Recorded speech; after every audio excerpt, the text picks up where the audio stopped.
En montagne, le forestier est confronté à une question vraiment très importante. C'est comment gérer au mieux les forêts qui ont un rôle de protection vis-à-vis des risques naturels, de manière à pouvoir garantir la sécurité des biens et des personnes.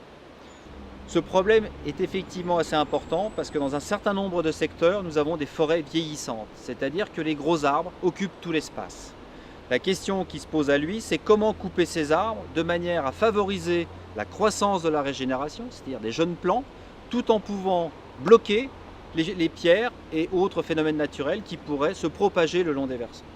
Dans le cadre d'un projet interrégional financé par la communauté européenne, associant la France, la Suisse et l'Italie, il a été décidé de réaliser des chantiers pilotes pour promouvoir un certain nombre de techniques d'abattage permettant de laisser les arbres au sol. Alors pourquoi laisser des arbres au sol? Simplement, c'est pour augmenter la rugosité naturelle du terrain. Plus un terrain sera rugueux, plus il a de chances de pouvoir arrêter des pierres. Ça, c'est quelque chose de très important. Les différentes techniques qui ont été utilisées ici, il y a des techniques d'abattage au câble, des techniques dites ALPI, permettent de choisir la direction dans laquelle l'arbre va s'effondrer au sol. Notre objectif est de créer ce que l'on appelle des arêtes de poisson, c'est-à-dire des arbres qui sont situés en quinconce les uns par rapport aux autres. Pourquoi? Parce que ça va faire un système de billard naturel, la pierre venant taper sur chacune des grumes et pouvant s'arrêter au bout d'un moment. C'est une technique, ou ce sont des techniques relativement difficiles à mettre en œuvre, qui nécessitent de pouvoir disposer de bûcherons avec un taux de professionnalisme très élevé. Il faut des gens formés à l'utilisation de ces techniques.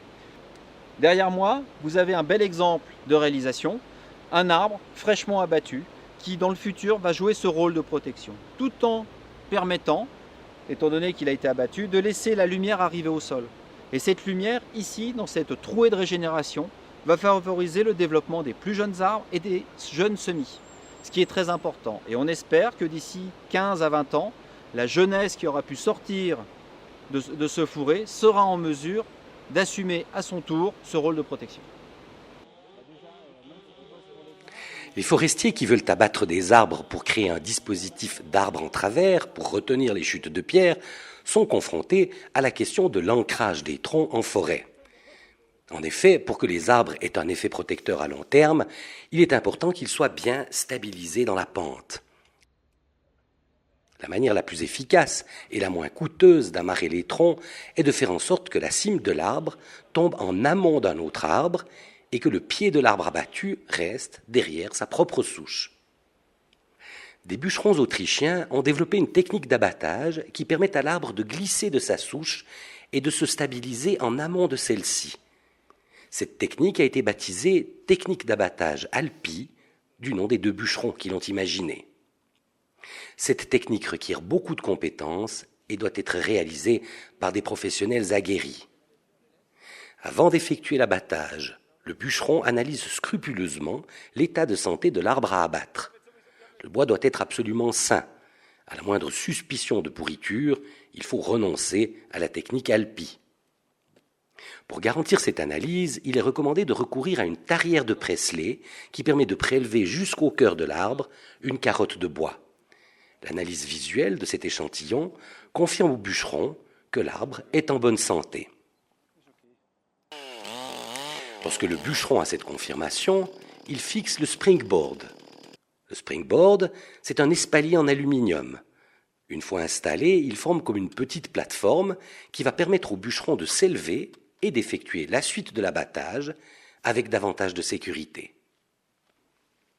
Le bûcheron coupe ensuite sur le côté aval de l'arbre, parallèlement à la direction d'abattage, une grande écaille de bois.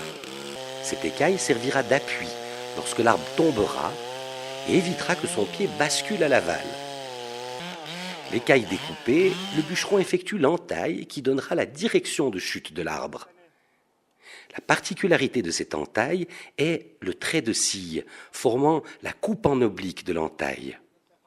Elle descend bien au-dessous de la coupe horizontale, ce qui forme une espèce de butée. Enfin, le bûcheron va faire tomber l'arbre. Pour cela, il mortaise le tronc en laissant une charnière de bois. Il finit sa coupe en sciant le bois de l'intérieur de l'arbre vers l'extérieur. Avec ce dernier coup de tronçonneuse, le bûcheron doit veiller à ne pas couper le fond de l'écaille. L'arbre, en tombant, se met dans la direction de chute. Dès que le tronc en déséquilibre s'appuie contre la butée, la charnière est arrachée. L'arbre, dégagé de ce qui le retenait, glisse sur sa souche coupée en biseau et bascule sur l'arrière de sa souche.